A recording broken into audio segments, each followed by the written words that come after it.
Hello, नमस्कार, good morning आप सबका। आपका वेलकम है national council fire and safety academy में आज फिर से। और आज 2 सितंबर को नया अपना मंथ यानी कि नया मंथ और नए जोश उमंग के साथ आप मेरे साथ यहाँ पर उपस्थित हैं। और आइए, आज का जो लेक्चर है वो बहुत स्पेशल होने वाला है। देखिए, तैयारी करना अच्छी बात है, पर बेहतर आयाम के साथ तैयारी करना उससे भी अच्छा है। वो तुम्हारी तैयारी में चार चांद लगाएगा। जैसे कि 80 नंबर का फायर ओवरऑल ठीक है हो जाएगा, लेकिन बाकी फोकस कहाँ करना है? बाकी फोकस आपको करना है 20 नंबर का जो अपना समसामयिकी वाला पोर्शन है, ठीक है, वहाँ पर आपको क्या करना है? कुछ फोकस वहाँ भी करना है। तो उस फोकस को लेते हुए हर एग्ज़ाम में, क्योंकि इस बार आपका जो ये एग्ज़ाम करवा रहा है वो अधीनस्थ बोर्ड करवा रहा है, तो इस बात को नहीं भूलना। पहले के जितने भी फायर भर्ती के पेपर आप उठाओगे, हो सकता है कुछ बच्चे प्रीवियस ईयर के क्वेश्चंस पे ध्यान देने लगे, अच्छी बात है, लेकिन पहले का जो बोर्ड है वो बिल्कुल अलग था। और अभी RSMSSB यानी कि अधीनस्थ बोर्ड ने जितने भी एग्ज़ाम लिए हुए हैं पुराने प्रीवियस, आप अगर गौर करेंगे, मैंने कल बहुत देखा, रिसर्च किया इस बात पर, बहुत गौर से देखने के बाद समझ आया कि जो फॉर्मेट अधीनस्थ ने लिया है वो आर्थिक समीक्षा से भी आए गए क्वेश्चंस का है। यानी कि आर्थिक समीक्षा और जो भी राजस्थान में के करंट अफेयर्स के हिसाब से, जो उसके समसामयिक के हिसाब से, स्टैटिक जीके के हिसाब से जो चीज़ें हो रही है या जो स्थित है, वो सारी चीज़ें भी हमें राजस्थान में कवर करनी पड़ेगी। और ये अगर आप कर लेते हैं तो यकीन मानो 80 नंबर का फायर प्लस 20 नंबर का जो राजस्थान का पोर्शन है वो आपका कवर हो जाएगा। तो आपका बड़े आसानी से ये पोर्शन कंप्लीट हो जाएगा, फिर आप कोई नहीं हरा सकता।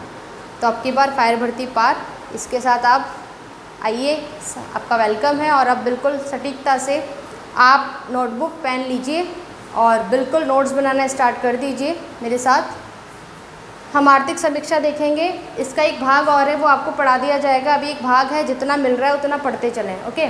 पहली चीज़, पहला option Avani Lekhara, gold medal में 10 metre air rifle. Avani Lekhara को राजस्थान में गोल्ड मेडल मिला है, किसके लिए मिला है? 10 मीटर एयर राइफल के लिए। दूसरा प्रश्न या दूसरा पॉइंट, भाला फेंक। भाला फेंक में जो गोल्ड है वो गोल्ड मेडल किसको मिला है? सुंदर गुर्जर को। किस में मिला है? पैरा ओलंपिक में। ये जो पैरा ओलंपिक है ये कब से कब स्टार्ट होते हैं बताइए, बताना है आप लोगों को। पैरा ओलंपिक कब से स्टार्ट हुए? ये स्टार्ट हुए थे 24 अगस्त से। अब लास्ट आपको फाइंड करना है, आज आपका होमवर्क है ये। 24 अगस्त से पैरा ओलंपिक स्टार्ट हुए हैं, कब तक चले ये आप बताएं। ग्रामीण विकास और पंचायती राज, ग्रामीण विकास और पंचायती राज से रिलेटेड कुछ वीडियोस भी आपको मिलने वाली हैं, राइट। तो ये अपना था पहला स्लाइड, आगे बढ़ते हैं नेक्स्ट स्लाइड पे। प्रश्न नंबर 1, जिसका 360 डिग्री एनालिसिस हम करने वाले हैं, और हर एक प्रश्न को जैसे मैंने यहाँ पे लिखा हुआ है वैसे ही आप नोट डाउन करते चलें, ठीक है। प्रवासी कामगारों को राहत प्रदान करने हेतु गरीब कल्याण रोजगार अधिनियम 22 जिलों में संचालित। नंबर 2, यानी कि आपको 2 पॉइंट्स बनाने हैं। अब पहला प्रश्न कैसे बनाएंगे मैं बता दूं आपको टॉपिक डालना है ग्रामीण विकास एवं पंचायती राज। अब जो भी हम बता रहे हैं या सीख रहे हैं वो किससे रिलेटेड हो रहा है? ग्रामीण विकास और पंचायती राज से रिलेटेड। तो पहला आपको इसमें लिखना है ग्रामीण विकास पंचायती राज, ठीक है। आइए आगे, यहाँ पर आपको क्या करना है? इसमें लिखा हुआ है पहली चीज, दिस वन, प्रवासी कामगारों को राहत प्रदान करने हेतु एक गरीब कल्याण रोजगार अभियान चलाया गया राजस्थान में। और वो रोजगार अभियान जो था गरीब कल्याण, वो 22 जिलों में संपन्न हुआ और 22 जिलों में उसको संचालित किया गया। दूसरी इंपॉर्टेंट चीज़, ठीक है, राजस्थान के अंदर 48.33 लाख मानव दिवस रोजगार सृजन किए गए हैं। यानी कि पूरे राजस्थान में इसका प्रतिशत पूछता है, ओके, इसलिए आप इसको याद रखें। 48.33% क्या है? मानव दिवस रोजगार राजस्थान में क्या किए गए? सृजन किए गए हैं। विधायक स्वास्थ्य स्थानीय क्षेत्र विकास योजना में ये भी आपको ध्यान रखना है। राजस्थान के जो विधायक होंगे हर जिले के, मतलब जहाँ के भी, तो ये विधायक स्वास्थ्य स्थानीय क्षेत्र विकास योजना में प्रत्येक विधायक के द्वारा वर्ष 2021 और 22 में प्रतिवर्ष धनराशि, कौन सी धनराशि, और वो धनराशि किससे संबंधित है, वो धनराशि संबंधित होनी चाहिए उपकरण भवन से संबंधित कार्यों के लिए। उस पर क्या है, 1 करोड़ का प्रस्तावित अमाउंट है। ठीक है, किसके थ्रू है ये विधायक कोष की राशि है, जो अनुमानित राशि 1 करोड़ की है। किसके लिए, ये प्रतिवर्ष में ये धनराशि दी जाएगी राजस्थान सरकार के द्वारा हर विधायक को, जो उपकरण से या भवन संबंधित कार्यों के लिए दी जाएगी। नेक्स्ट है, बहुत इंपॉर्टेंट प्रश्न है, ये अगला वाला प्रश्न है आपका। यहाँ से क्या है प्रश्न, राजस्थान बायोफ्यूल अधिनियम 2019। तो पहले क्वेश्चन का आंसर तो यही आपको मिल गया कि जो बायोफ्यूल अधिनियम था राजस्थान का, वो कब आया, वो 2019 में आया। ठीक है, तो पहला प्रश्न आपको ये ध्यान रखना है। दूसरी चीज़, इसके अंतर्गत कितने बायोडीजल उत्पादक का पंजीकरण किया जा चुका है, तो कितने प्रतिशत या कितने बायोडीजल उत्पादक का प्रतिशत या पंजीकरण कर चुके हैं, तो इसमें आएगा आपका टोटल अभी तक पूरे राजस्थान में बायोफ्यूल से रिलेटेड 6 रजिस्ट्रेशन किए जा चुके हैं। कितने रजिस्ट्रेशन, 6 रजिस्ट्रेशन किए जा चुके हैं। और सबसे महत्वपूर्ण प्रश्न जो आपकी समसामयिकी राजस्थान करंट अफेयर्स में पूछा जाता है और पूछा जाएगा बच्चों, राष्ट्रीय जैव ईंधन नीति वर्ष 2018 सबसे पहले राजस्थान में लागू। 2 प्रश्न बिल्कुल पक्के हो गए। राष्ट्रीय जैव ईंधन नीति राजस्थान में कब आई थी, तो 2018 में आई थी, पहला प्रश्न। दूसरा प्रश्न, प्रतिवर्ष जो विधायकों को धनराशि दी जाती है जो उपकरण पे और भवन संबंधित कार्यों के खर्चे हेतु होती है, वो 1 करोड़ होती है। ठीक है, तीसरी इंपॉर्टेंट, राजस्थान में जो बायोफ्यूल अधिनियम था वो वर्ष 2019 में आया था।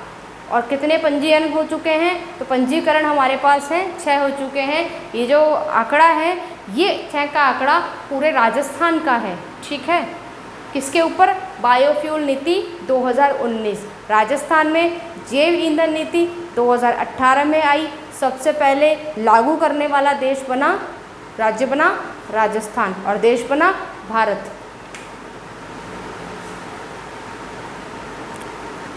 एक और है इसमें, राजस्थान बायोफ्यूल अधिनियम कौन सा, अभी भी बताया था 2019 बनाया गया। राजस्थान राज्य का पहला बायोफ्यूल रिटेल आउटलुक। प्रश्न आता है, राज्य का या भारत का पहला राज्य जो बायोफ्यूल रिटेल आउटलेट स्टार्ट हुआ है वो राजस्थान के किस संभाग से शुरू हुआ है, तो ये स्टार्ट हुआ है जोधपुर। याद रखेंगे, राजस्थान बायोफ्यूल अधिनियम जो सन 2019 का है, इसका राजस्थान राज्य का पहला बायोफ्यूल रिटेल आउटलेट जोधपुर से शुरू हुआ और इसका जो अधिनियम था ये 2019 के अंतर्गत मान्य है। ठीक है, ये यहाँ पे ख़त्म हो गया अपना बायोफ्यूल। अब हम बात करते हैं अगले मुद्दे की, इस पर चर्चा करते हैं। प्रधानमंत्री आवास योजना कब स्टार्ट हुई थी, 1 जनवरी 1996, 1 जनवरी 1996 ये क्या थी, प्रधानमंत्री आवास योजना। ठीक है, तो इसका नाम क्या कर दिया बदलकर, अब इसका नाम कर दिया गया है इंदिरा आवास योजना। तो 2 चीज़ें आपको, 2 आंकड़े आपके सामने आ गए हैं। एक आंकड़ा ये है कि यहाँ पर आपका जो प्रधानमंत्री आवास योजना है, ये प्रधानमंत्री आवास योजना जिसकी शुरुआत कब हुई थी, अपना 1 जनवरी 1996 से, और अभी इसका नाम बदल के कर दिया गया है इंदिरा आवास योजना, और इसका संचालन किया गया है राजस्थान में, वो है 1 अप्रैल 2016 से। आंकड़ों में ये आंकड़ा महत्वपूर्ण है, जो क्या है 1 अप्रैल 2016 से इंदिरा आवास योजना का लोकार्पण किया गया माननीय मुख्यमंत्री द्वारा। पहले इसका नाम था प्रधानमंत्री आवास योजना। 2 आंकड़े आपको बिल्कुल याद रखने हैं। दिसंबर 2020 तक राजस्थान में कितने आवास हो गए हैं, तो दिसंबर 2020 तक ये जो प्रधानमंत्री आवास योजना जिसका नाम इंदिरा योजना हो गया है, इसके जो आंकड़े 1 अप्रैल 2016 से है, यानी कि 2020 के जितने भी आंकड़े पूछे जाएं तो आंकड़ों का प्रश्न आता है। और इसीलिए बच्चों बोला जाता है कि पेपर बहुत हार्ड आया है, क्योंकि ऐसे आंकड़े ही पूछे जाएंगे। राजस्थान में कुछ ऐसे प्रश्न नहीं आने वाले जो आप सोच रहे हैं कि इसका राज्यपाल कौन है, इसका मुख्यमंत्री कौन है, अभी कौन सी नीति आई है, समझ रहे हैं। ऐसे प्रश्न आने बंद हो चुके हैं और अधीनस्थ जितने भी खोद के क्वेश्चंस निकाल सकता है वो निकालेगा। तो हम राजस्थान पर पूरी अपनी पकड़ मजबूत रखें और यहाँ से आपको एक बेहतर तैयारी के लिए आपको जितने भी दैनिक समसामयिकी राजस्थान की है वो रोज़ उपलब्ध होगी। एक एक ऑप्शन, एक एक प्रश्न, उसका एनालिसिस, साथ के साथ में राजस्थान पे हम लोग जब चर्चा कर रहे हैं उसका भौगोलिक परिप्रेक्ष्य चर्चा कर रहे हैं वो भी आपको रेगुलर मिल रही है, ठीक है। और उसके अलावा आपको मेन अपना जो फायर एंड सेफ्टी का जो फायर है उस फायर से रिलेटेड प्रश्नोत्तरी अभी मिल रही है और धीरे धीरे उसको भी हम लोग टॉपिक्स में कन्वर्ट करके पढ़ाना स्टार्ट करने वाले हैं, ठीक है। तो दिसंबर 2020 तक आपको 2,18,500 कितने 2,18,500 आवास हो गए हैं। और महात्मा गांधी आदर्श ग्राम योजना की शुरुआत, ये प्रश्न अलग से बन सकता है, महात्मा गांधी आदर्श ग्राम योजना की जो शुरुआत है वो 27 नवंबर 2019 से हुई थी। कब से हुई थी? 27 नवंबर 2019। क्या है? प्रधानमंत्री तो स्टार्टिंग में था, उसका कब आया था उसको आपको याद रखना है। देखिए क्या लिखा हुआ है, बायोफ्यूल अधिनियम है। प्रधानमंत्री आवास योजना थी वो 1 जनवरी 1986 में आई, नाम बदल गया, इंदिरा हो गया। इंदिरा आवास योजना है वो 1 अप्रैल 2016 से आई। फिर हम लोग नेक्स्ट स्लाइड पे चलते हैं। दिसंबर 2020 तक के जो आवास के आंकड़े थे वो 2,18,500 के करीब पहुंच गए थे। फिर हम आगे आए और बहुत इम्पॉर्टेंट महत्वपूर्ण प्रश्न आपने देखा अभी कि महात्मा गांधी आदर्श ग्राम योजना का शुभारंभ या शुरुआत वो 27 नवंबर 2019 से की गई। इसको भी आपको याद रखना है, इसको इम्पॉर्टेंट लगा लें, इस पूरी लाइन को इम्पॉर्टेंट लगा लें।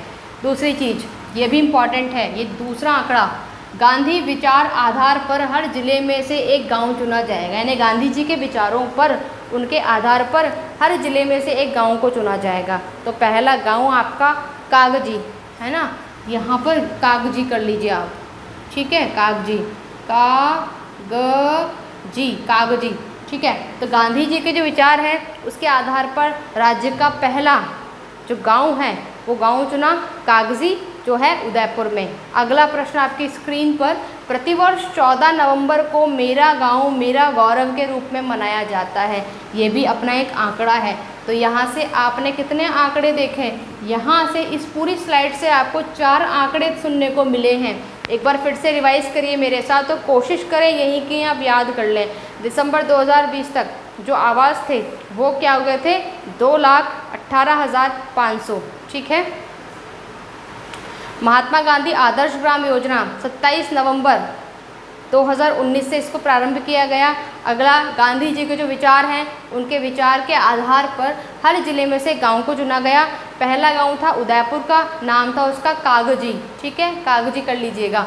नेक्स्ट, प्रतिवर्ष 14 नवंबर को मेरा गांव मेरा गौरव। अच्छा, 14 नवंबर और कुछ भी मनाते हैं ना, बता दीजिए, याद होगा, बच्चा जानता है इसको। 14 नवंबर को हम लोग बाल दिवस मनाते हैं, लेकिन यहाँ पर 14 नवंबर को राजस्थान के समसामयिकी के अगर पॉइंट ऑफ व्यू से देखा जाए तो यहाँ पर 14 नवंबर को मेरा गांव मेरा गौरव के रूप में मनाया जाता है।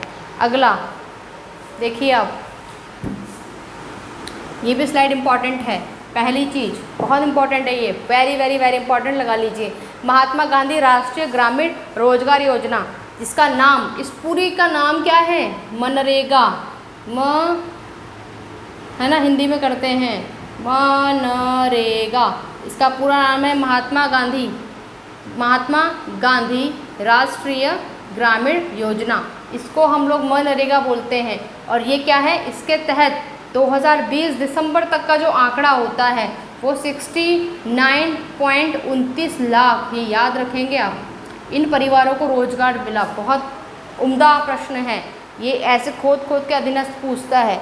तो आपकी तैयारी अगर अच्छी होगी तो आप काम कर पाएंगे, नहीं तो आप नहीं कर सकते हैं। तो अपनी गाइड्स वगैरह देखें, पर ये क्लास भी मिस ना करें, क्योंकि ये क्लास में बहुत इम्पॉर्टेंट तथ्यों को उठा करके ला रही हूँ कहीं से भी, तो वो कलेक्ट करके हम लोग ला रहे हैं, क्योंकि जितना पढ़ा जाए उतना कम है। ठीक है, तो क्या है, महात्मा गांधी राष्ट्रीय ग्रामीण रोजगार योजना जो था अपना मनरेगा, उसमें अब तक यानी कि 2020 तक का जो अपना रिकॉर्ड है उसमें 59.29 लाख लोगों को या परिवारों को, यहाँ पर परिवारों की बात चल रही है ना, तो परिवारों को क्या दिया गया है, रोजगार दिया गया है। ठीक है, फरवरी 2016 को नरेगा, 2 अक्टूबर 2009 को मनरेगा, दो चीज़ें हैं और दो आंकड़े हैं। फरवरी 2016 को क्या हुआ, नरेगा, और नरेगा से इसको क्या कर दिया गया, 2 अक्टूबर 2009 को क्या कर दिया, मनरेगा। है कि नहीं दो आंकड़े, इन दोनों आंकड़ों को बहुत ही अच्छे से आपको पढ़ना है। पहली चीज़, महात्मा गांधी राष्ट्रीय ग्रामीण रोजगार योजना मनरेगा 2020 तक का जो आंकड़ा है 69.29 लाख परिवारों को रोजगार प्रदान किया जा चुका है। और फरवरी 2016 में इसका नाम क्या था, नरेगा, और 2 अक्टूबर 2009 में इसका नाम क्या हो गया, मनरेगा। आइए आगे स्लाइड पर। वर्ष 2021 का नानाजी देशमुख राष्ट्रीय गौरव ग्राम पुरस्कार किस पंचायत समिति को दिया, क्या नाम है, भोजासर झुंझुनू। बहुत इंपॉर्टेंट है, 2021 का नानाजी देशमुख जो राष्ट्रीय गौरव है वो ग्राम पुरस्कार है, तो किसी पंचायत समिति को दिया जाता है, तो पंचायत समिति क्या है, भोजासर झुंझुनू। नीचे वाला प्रश्न देखिए, 73वां संविधान संशोधन का पंचायती राज से, ठीक है, 21 अप्रैल को, दो चीज़ें हैं। अगर आपसे पूछा जाएगा कि 73वां संविधान संशोधन का संबंध किससे है, तो इसका संबंध है पंचायती राज से। किससे है, पंचायती राज से। ठीक है ना। और जो अपना 21 अप्रैल है, क्या है, 21 अप्रैल, उसको क्या बोलते हैं, पंचायती राज दिवस के रूप में मनाया जाता है, 21 अप्रैल।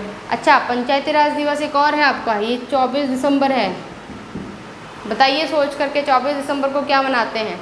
बाकी आपको याद रखना है कि स्पेशली क्या होता है, 21 अप्रैल को पंचायती राज दिवस 2021 तक पुरस्कार मिला, यानी कि ये जो था अपना पंचायती राज दिवस का पुरस्कार, ये किसको मिला, 2021 का, भोजासर झुंझुनू। कब मिला, 21 अप्रैल को। तो पूरा जो आपका एनालिसिस है वो ये होता है कि 21 अप्रैल को पंचायती राज दिवस 2021 के थ्रू किसको मिला, नानाजी देशमुख राष्ट्रीय गौरव सम्मान अवार्ड किसको दिया गया, वो दिया गया भोजासर झुंझुनू। अगले प्रश्न पे आइए। दीनदयाल उपाध्याय जो है, दीनदयाल उपाध्याय पुरस्कार है पहला, अगर आप जिले की बात करें तो दीनदयाल उपाध्याय जो पहला पुरस्कार है जिलेवार देखेंगे तो कोटा को मिला है। और पहली पंचायत समिति कौन मिली, चिड़ावा को मिला। पंचायत समिति एक और आती जिसको ये मिला, कौन सी, उदयपुर कोटड़ा। तीन चीज़ें हैं, अगर आप देखते हैं जिलावार देखते हैं तो दीनदयाल उपाध्याय पुरस्कार है, वो किसको दिया गया, कोटा को। दूसरा अगर आप देखते हैं पंचायत समिति, पहली चिड़ावा थी और दूसरी क्या थी, कोटड़ा उदयपुर। ठीक है।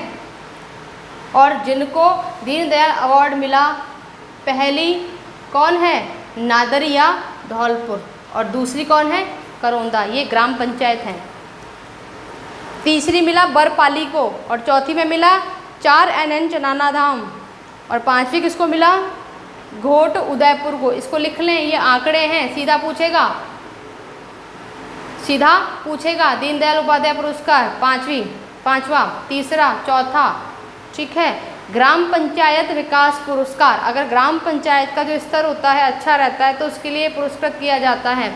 तो ग्राम पंचायत विकास पुरस्कार 2021 का किसे दिया गया, ये आएगा आरावत नागौर। इसको त कर लीजिएगा आप, ये आरावत है ना, ट नहीं है, आरावत। ठीक है। क्या है, ग्राम पंचायत विकास पुरस्कार 2021 आरावत नागौर को। एक बाल हितैषी पंचायत अवार्ड है, बाल हितैषी पंचायत अवार्ड, ये मिला है भिंडगांव नागौर, है ना, भिड़गांव बोलते हैं। ठीक है। आगे आ जाइए स्क्रीन पर। पंचायती राज मंत्रालय भारत सरकार द्वारा विकेंद्रीकरण सहभागिता ग्राम पंचायत विकास योजना का जन अभियान बिल्कुल याद करना है। इन लाइंस को ऐसे कैसे रटना पड़ेगा, इसका कोई सॉल्यूशन नहीं है, पर यह आर्थिक समीक्षा है। हर प्रश्न में अधीनस्थ के द्वारा जो दिए जाते हैं उसमें 8 से 10 प्रश्न सीधे के सीधे बनते हैं। तो ये पूरी लाइन एक है कि पंचायत राज मंत्रालय ने भारत सरकार के द्वारा विकेंद्रीकृत सहभागिता ग्राम पंचायत विकास योजना 2021-22 को जन अभियान शुरू किया है। दूसरी चीज़, 2 अक्टूबर 2020 से शुरुआत हुई थी इसकी, 31 जनवरी 2021 तक इसका जन योजना अभियान, ठीक है, यानी कि यहाँ से यहाँ तक 2 अक्टूबर 20, 31 जनवरी 21। 2020 का ग्राम पंचायत विकास योजना पुरस्कार, ठीक है, दिया गया। और 2021 का आरावत को, जो कहाँ पर है, अभी बताया था, आरावत कहाँ पर है, नागौर, ठीक है।